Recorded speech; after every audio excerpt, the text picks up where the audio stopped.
ये फॉर्मूला था ना। अब 1 मिनट, जैसे यहां पर लिखा हुआ है 1 degree is equal to 54 minute, है ना। इसको हमें चेंज करना है रेडियन में, इसको हमें चेंज करना होगा रेडियन में।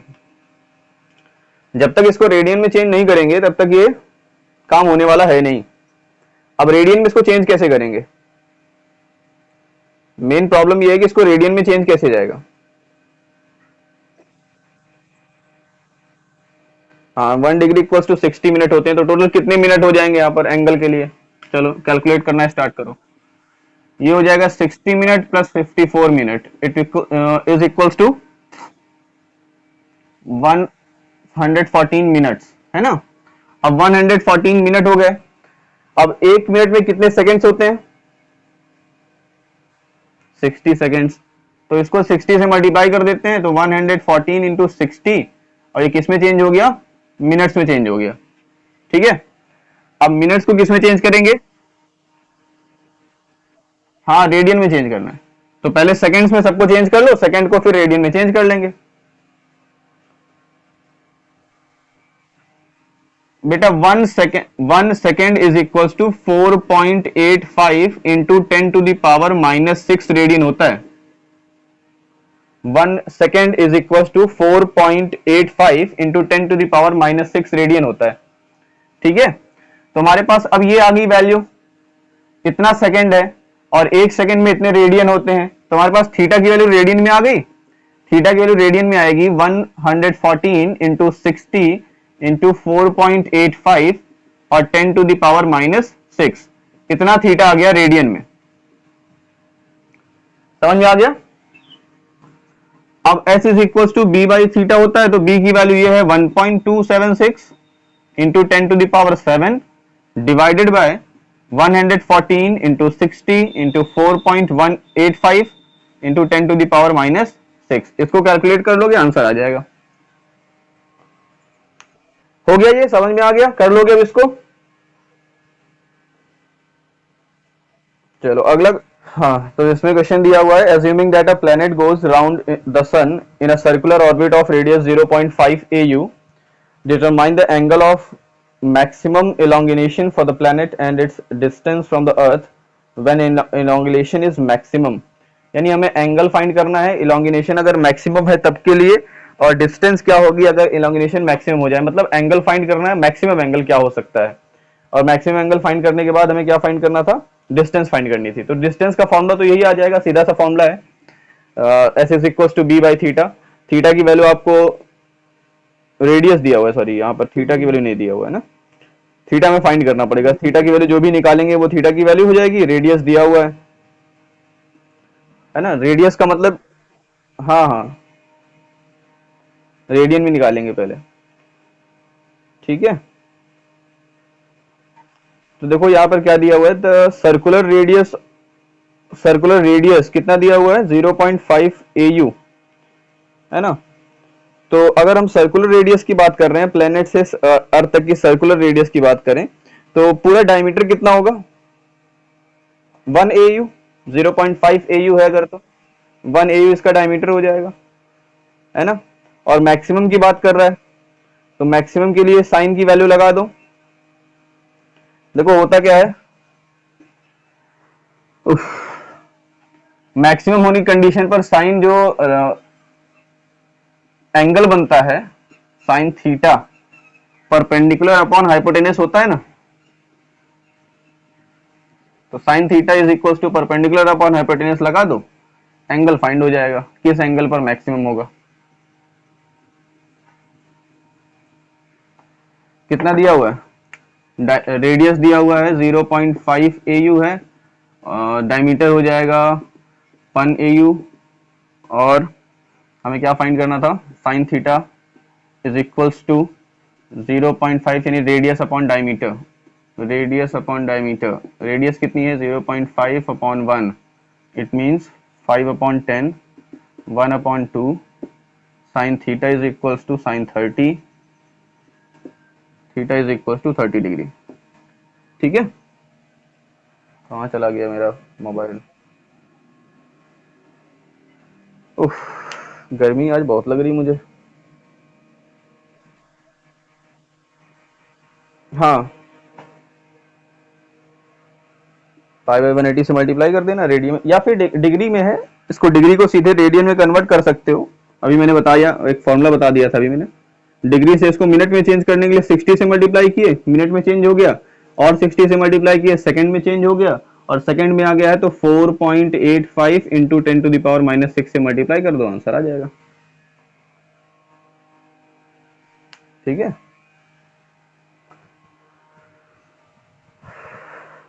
आगे पढ़ाया जाए।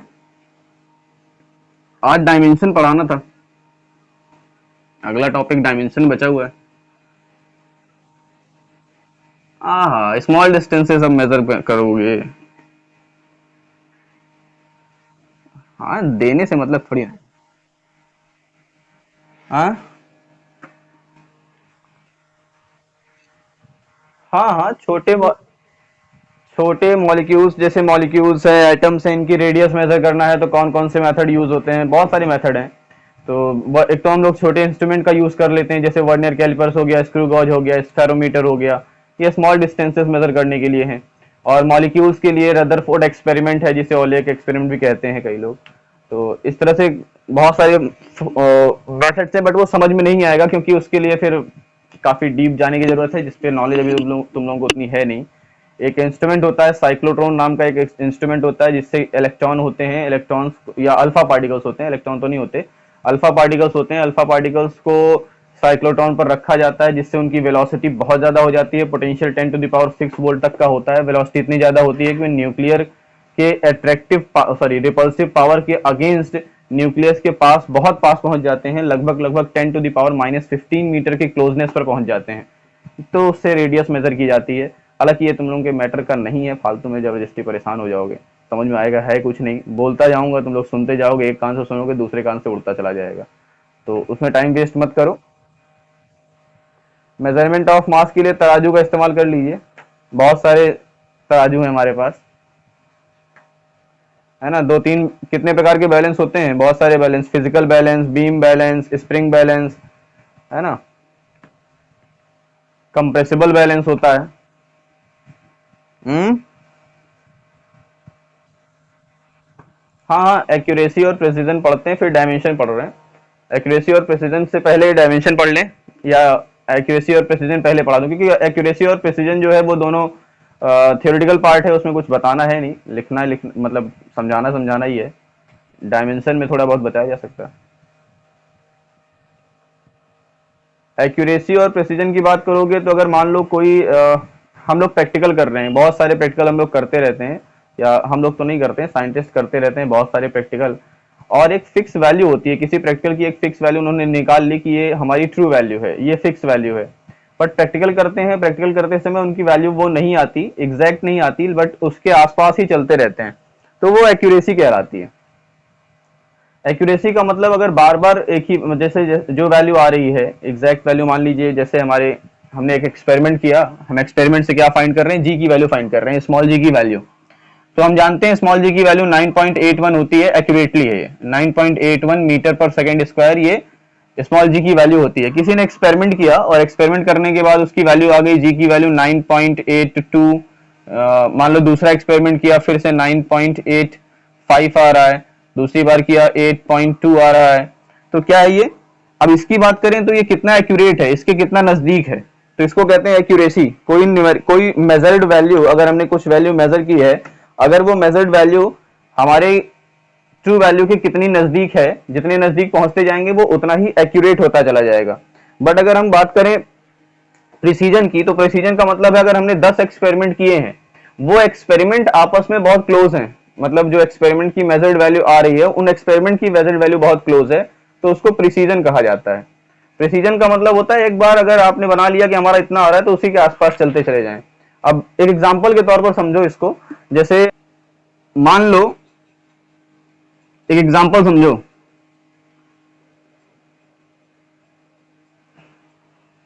देखो, वो देखो, शूटर जो होते हैं, शूट करते हैं, निशानेबाजी, समझ लो वो वाली रिंग गई है, निशानेबाजी वाली, ये टारगेट है, टारगेट में कैसा बना होता है, बीच में प्लस बना होता है ना, ऐसे टारगेट ये है, इस पे मारना है और यहां पर सर्कल्स बने हुए हैं, तो ये टारगेट है और ये लाइनिंग बनी होती है, बना होता है ना उसमें, देखा है। अब मान लो किसी ने शूट करना स्टार्ट किया, वो यहां पर शूट करता है टारगेट से, यहां पे, यहां पे, यहां पर, है ना, एक यहां पर हो जाए, यहां पर हो जाए और यहां पर हो जाए, तो देखो ये टारगेट के कितने नजदीक पहुंच रहे हैं, है ना। इसको कहते हैं एक्यूरेसी। टारगेट के आप कितने नजदीक पहुंचते हैं, यानी ट्रू वैल्यू के कितने नजदीक पहुंचते हैं, ये एक्यूरेसी कहलाती है। बट प्रिसीजन क्या है, देखो मान लो एक शूट कर रहा है बंदा, और शूट करते करते उसने क्या किया, सारे बुलेट्स उसके यहीं पर इकट्ठा हो रहे हैं, इतनी सी पोजीशन, यहां पर कई सारे बुलेट्स उसने फायर किए और सारे बुलेट्स यहीं पर इकट्ठा हो रहे हैं, दिख रहा है, दिख रहा है सभी को। ये ट्रू वैल्यू के नजदीक तो नहीं है, टारगेट के नजदीक तो नहीं है, टारगेट से दूर है, बट इसके जितने भी मेजरमेंट हैं, यानी इसके जितने भी एक्सपेरिमेंट इसने किए, वो सारे एक्सपेरिमेंट आपस में बड़े क्लोज क्लोज हैं, इसको प्रिसीजन कहते हैं। जब आप कोई एक्सपेरिमेंट करते हो, ट्रू वैल्यू के जितना नजदीक पहुंचोगे आपकी एक्यूरेसी उतनी ज्यादा होगी, बट प्रिसीजन का मतलब है कि आपने जो मेजरमेंट किया है वो मेजरमेंट आपके कितने क्लोज हैं आपस में, उसको प्रिसीजन कहा जाता है। मे भी समझ में आया होगा। प्रिसीजन का मतलब आपके जो एक्सपेरिमेंट किए गए वो एक्सपेरिमेंट आपस में कितने क्लोज्ड हैं, वो प्रिसीजन है। और एक्यूरेसी का मतलब ये है कि आप टारगेट के या ट्रू वैल्यू के कितने नजदीक पहुंच रहे हैं, ये एक्यूरेसी कहलाती है। तो सिंपल सा होगा, अब समझ में आ गया होगा मेरे ख्याल से प्रिसीजन क्या है और एक्यूरेसी क्या है। हाँ हो सकते हैं, बिल्कुल हो सकते हैं, हाँ हाँ बिल्कुल हो सकते हैं।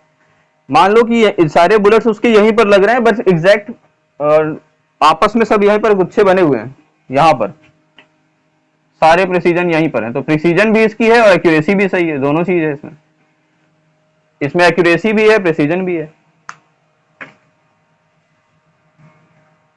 और डाउट किसी को, कुछ समझ में आ गया। यूनिट एंड मेजरमेंट चैप्टर लगभग लगभग खत्म होने वाला होगा, डायमेंशंस बचे होंगे, एरर्स बचे हैं, डायमेंशंस बचे हैं, दो ही टॉपिक बचे हुए हैं। हाँ हाँ वो सिग्निफिकेंट फिगर डायमेंशंस में आ जाएगा, उसमें सिग्निफिकेंट, हाँ हाँ हाँ ठीक है, पढ़ाऊंगा, तीनों टॉपिक पढ़ा दूंगा। Significant figures error and measurement errors में ही आता है, एरर्स के अंदर आता है सिग्निफिकेंट फिगर्स, क्योंकि सिग्निफिकेंट फिगर्स का एरर बहुत करते हो तुम लोग, पता नहीं रहता तुम लोगों को सिग्निफिकेंट फिगर्स के बारे में, तो पढ़ा दूंगा उसको। तो डायमेंशंस क्या है, व्हाट इज डायमेंशन, पता है किसी को क्या है।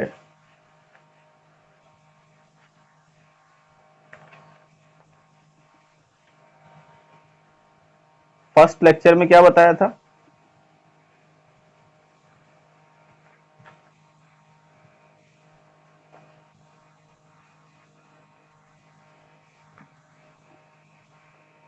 फिजिकल क्वांटिटी की बेसिक यूनिट्स, फिजिकल क्वांटिटी की, हाँ हाँ,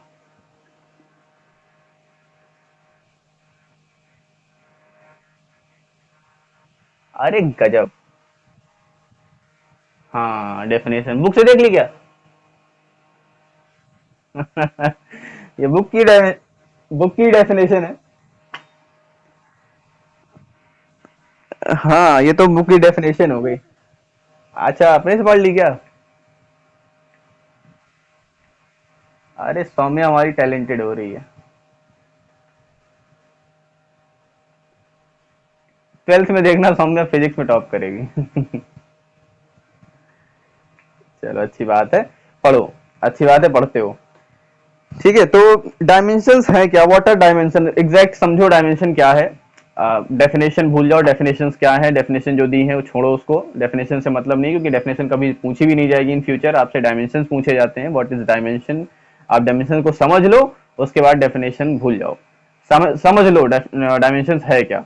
तो डायमेंशन बेटा किसी भी फिजिकल क्वांटिटी की कोई बेसिक यूनिट होती है, किसी भी फिजिकल क्वांटिटी की, अगर हम उसको बेसिक यूनिट्स में डिवाइड कर लें, बेसिक यूनिट्स में उसको कन्वर्ट कर लें, डिवाइड तो नहीं कर सकते, बेसिक यूनिट में कन्वर्ट कर लें, कोई भी यूनिट आपको दी हो, आप सबसे पहले काम क्या करो, उसको बेसिक यूनिट्स में कन्वर्ट कर लो। बेसिक यूनिट का मतलब फंडामेंटल यूनिट्स में कन्वर्ट कर लो, जैसे मीटर, किलोग्राम, इन सब चीजों में कन्वर्ट कर लो। जैसे न्यूटन है, मान लो फोर्स की यूनिट क्या है, न्यूटन है, तो क्या न्यूटन बेसिक यूनिट है?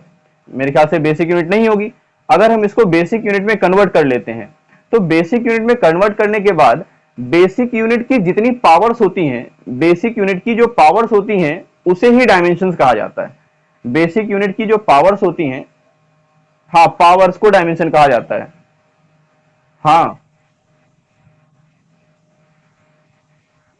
देखो बेटा, बेसिक बेसिक हाँ, वो सिंबल्स होते हैं, हमें पावर से पहचानने में मदद मिलती है कि ये किसकी यूनिट हो सकती है, हमें पावर से पहचानना होता है।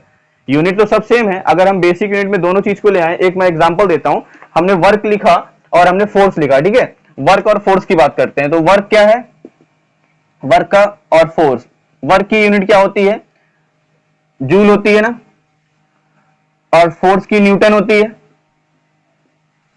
दोनों को बेसिक यूनिट में चेंज करके देखें क्या होती है बेसिक यूनिट इसकी। न्यूटन की बेसिक यूनिट क्या होती है, न्यूटन का फॉर्मूला, मतलब इसका फोर्स का फॉर्मूला क्या होता है, मास इंटू एक्सेलरेशन होता है फॉर्मूला। मास का मतलब किलोग्राम, ए का मतलब मीटर पर सेकेंड स्क्वायर। जूल की बात करें तो फोर्स इंटू डिस्प्लेसमेंट। अब फोर्स की वैल्यू होती है mass into acceleration into displacement, इसका हो जाएगा केजी मीटर पर सेकेंड स्क्वायर। और किसमें,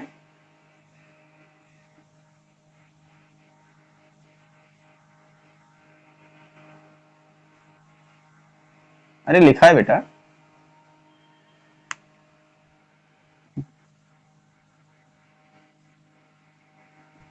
कहां हो। तो देखो इसमें क्या है, इसमें भी केजी है, इसमें भी केजी है, इसमें भी मीटर है, यहां पर भी सेकंड स्क्वायर है, यहां पर भी सेकंड स्क्वायर है। डिफरेंस किसका है, डिफरेंस किसका है, यहां पर सिर्फ 1 मीटर है, यहां पर कितने मीटर है, 2 मीटर। तो हमें पहचानने, कैसे पहचानेंगे हम, पावर से पहचानेंगे। किसकी पावर से पहचानेंगे, बेसिक यूनिट के सिंबल से। केजी का सिंबल होता है एम, यानी मास का सिंबल एम होता है, लेंथ का सिंबल सॉरी एल होता है, और टाइम का सिंबल क्या होता है, टी का टाइम होता है। तो -2 ये किसका हो गया, फोर्स की डायमेंशन हो गई, केजी मीटर यानी एम एल टी -2। और अगर हम वर्क की लिखते हैं तो एम एल टू टी -2, ये होगा। समझ में आया, दोनों में डिफरेंस समझ में आ रहा है। देखो यहां से ये दोनों, ये भी सेम, ये भी सेम, ये भी सेम है, ये भी सेम है, इन दोनों में अंतर है, और इन दोनों के अंतर को ही पहचानने किस, अगर पावर ना लगी होती तो क्या हम अंतर पहचान पाते, क्या हम एल से पहचान सकते हैं डिफरेंस, नहीं पहचान सकते, हम पावर से डिफरेंस को पहचानेंगे कि हाँ ये दोनों अलग अलग चीजें हैं। आई बात समझ में। हाँ, कुछ चीजों की सेम होती उसको पहचानना, फिर उसके लिए याद कर रखना पड़ेगा आपको, वो चीजें याद करनी पड़ेंगी, सारी चीजें फिर आप पहचान नहीं सकते ना, हर चीज थोड़ी ना पॉसिबल है, सब कुछ दे दिया जाएगा सारी चीजें, अब ऐसा थोड़ी ना है। समझ में आया। तो डायमेंशंस क्या है, डायमेंशन है किसी फिजिकल क्वांटिटी के बेसिक यूनिट पर जो पावर लगाई जाती है उसको डायमेंशंस कहते हैं। पावर जो लगाई जाती है बेसिक यूनिट्स पर, ध्यान ये रखना है कि बेसिक यूनिट्स पर लगनी चाहिए, ठीक है। तो आपको कोई भी क्वांटिटी दे दे, फिजिकल क्वांटिटी कुछ भी दे रहे, आप उसकी यूनिट को सबसे पहले किस में कन्वर्ट करोगे, बेसिक यूनिट में कन्वर्ट करोगे, और बेसिक यूनिट में कन्वर्ट करके फिर उसकी डायमेंशन लिखना बहुत आसान हो जाएगा। समझ में आ रहा है। तो मास का सिंबल कैपिटल एम, और ध्यान ये रखना है इसको पढ़ा कैसे जाता है और लिखा कैसे जाता है। इसको लिखने का मेथड है कैपिटल ब्रैकेट में ही इसको लिखना है हमेशा, और कैपिटल लेटर से ही लिखना है, स्मॉल लेटर से नहीं लिखना है। मास को एम से लिखा जाएगा, लेंथ को एल से लिखा जाएगा, टाइम को टी से लिखा जाएगा। अगर करंट है अगर करंट की आती है वैल्यू तो उसको एम्पियर, करंट की यूनिट होती है एम्पियर, उसको ए से लिखा जाता है। टेम्परेचर की यूनिट होती है केल्विन, उसको के से लिखा जाता है। अगर ल्यूमिनेस इंटेंसिटी, हाँ कहीं कहीं पे थीटा भी लिखा जा सकता है, थीटा भी लिख सकते हो और के भी लिख सकते हो, दोनों सही है। ल्यूमिनेस इंटेंसिटी और मोल आपको मिलेंगे नहीं, आपके सिलेबस में नहीं होंगे, बहुत कम मिलेंगे, अगर मिलेंगे भी तो मोल और उसका ल्यूमिनेस इंटेंसिटी का सी डी से लिखा जाता है, स्मॉल सी डी, और मोल का एम ओ एल, स्मॉल मोल। ठीक है।